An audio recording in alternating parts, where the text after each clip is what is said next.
Amanda here from Georgina Public Library, and today we're going to talk about a 72-hour kit.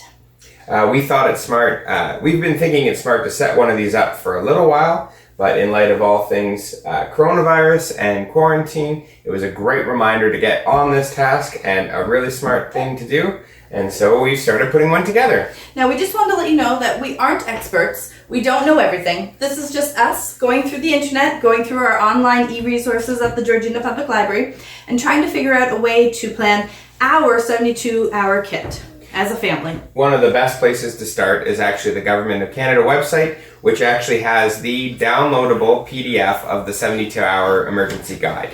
It's got a list of things that you should do, as well as a list of things that you should pack, and suggested other items that make a lot of sense to have in a 72-hour kit. A 72-hour kit is the idea that your family is prepared in the event of an emergency for a 72-hour span of having the life essentials to make sure you guys are safe in the event of a natural disaster or an unforeseen circumstance that means that you guys can't necessarily go to the grocer or go have the regular ease of life we're used to. So first thing that we did is we went to the Georgina Public Library's website. Following through their links, we were able to both check out through their e-resources a series of really good survival and suggested material books, as well as get a link to the 72-hour kit from the Canadian government. When we printed off a hard copy, it was suggested to do that, and there's actually places right in there to fill out some really good decision making and plans, as well as contact information for emergencies. So that way you've set up for example, a person who is your emergency contact in case you have to leave your house, that they know that they're aware that you've done that. And setting up an emergency meeting place for all of your family members in the event that you can't go to your house. So all those things are listed in the forms that we've printed off. While we were going through the emergency kit, we saw that there was a great detailed list for food items and things that you can put together in the actual kit itself. So some of it was water, which we have here. So what we ended up doing is we actually bought a case of water. One of the suggestions was, as much as it's good to have a really large jug of water, you want 2 liters of water per person per day. And it suggested having it in smaller carrying portions. That way, if you have to be very mobile quick, in case of an evacuation, it's smart to have smaller portioned water. So if you need to do 2 liters a day per person in your household, know that that's going to be, each bottle here is 500 ml. So you're looking at 4 bottles a person per day for 3 days. So in our case, that's 24 bottles, as well as Charlie. So even more water. So we have a whole case of water ready to go. And then another item is food that won't spoil. So such as canned food, energy bars, and dried food. Right. So we have dried food, we have rice. Which we've actually put through, watching a tutorial, put through the oven to be able to reseal the canned jars. So that way it will last for longer in storage. And then we have our canned food here. Mm-hmm. And then we also have baby food because we do have a baby. And I put some food over here. And then, it also asked for a can opener, a manual can opener. And then a crank or battery-powered flashlight. So we have our crank battery radio flashlight combo currently on order.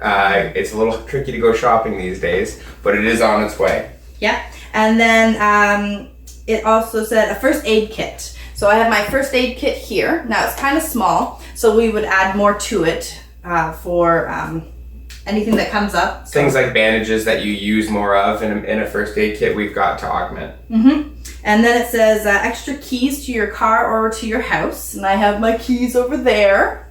And then it says some cash and smaller bills, such as $10 bills and change for payphones.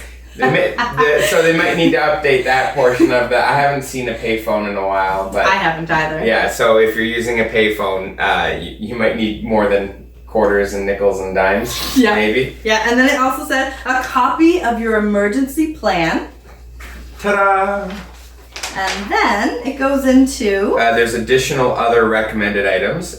2 additional liters of water per person per day for cooking and cleaning.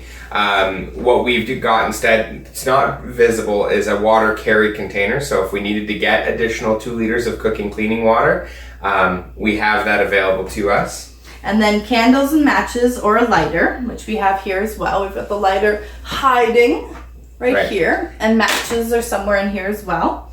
And then it does list change of clothing and footwear for each household member.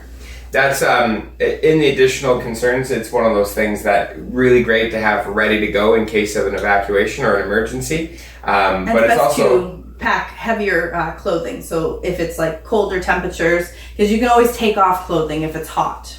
Right. And then it talks about an additional sleeping bag or warm blanket per member of the family. And toiletries. Hand sanitizer. Utensils. So like the can opener and like forks and like baby spoons if you have children. As some basic tools. So I have a utility pocket multi-tool. Things like that. If you have a few other additional tools that might be available to be spared from your regular toolkit, then something, you know. And it's best to always buy duplicates, so that way you don't have to keep going and grabbing into your 72-hour kit or your kit for anything else. You want these to be separate from your everyday using things. So like you don't want to pack your favorite sweater or your favorite pair of shoes or your favorite can opener. Your favorite can opener. So the last 2 items on the list are a whistle, an emergency contact whistle. So we still have to procure ourselves a whistle. Who would have thought a whistle? But for signaling in the event that you need to carry a noise over long distance to let people know where you are. I think of Titanic when Rose is trying to like blow into the whistle and you know, there's no more Jack, but she's like, because she's so cold. There was room on the door.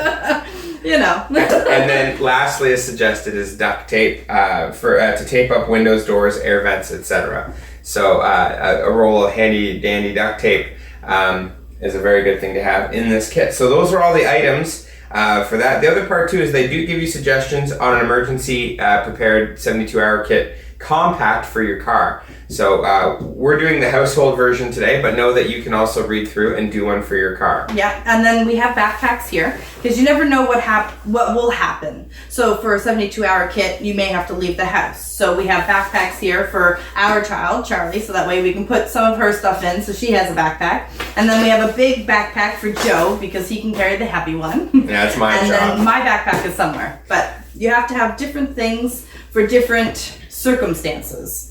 You always want to be prepared. One of the last things is the food that you're picking. It was suggested try to pick food that you don't need to cook.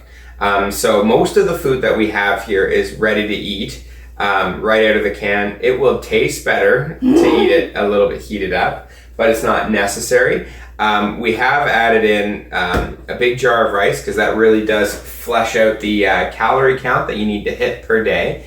To keep out everybody active, healthy, and be able to move. And I snuck in peanut butter because, you know. It makes everything better. But we do have the means to be able to boil water as well. We have our camping gear available near our 72-hour kit to be able to do that.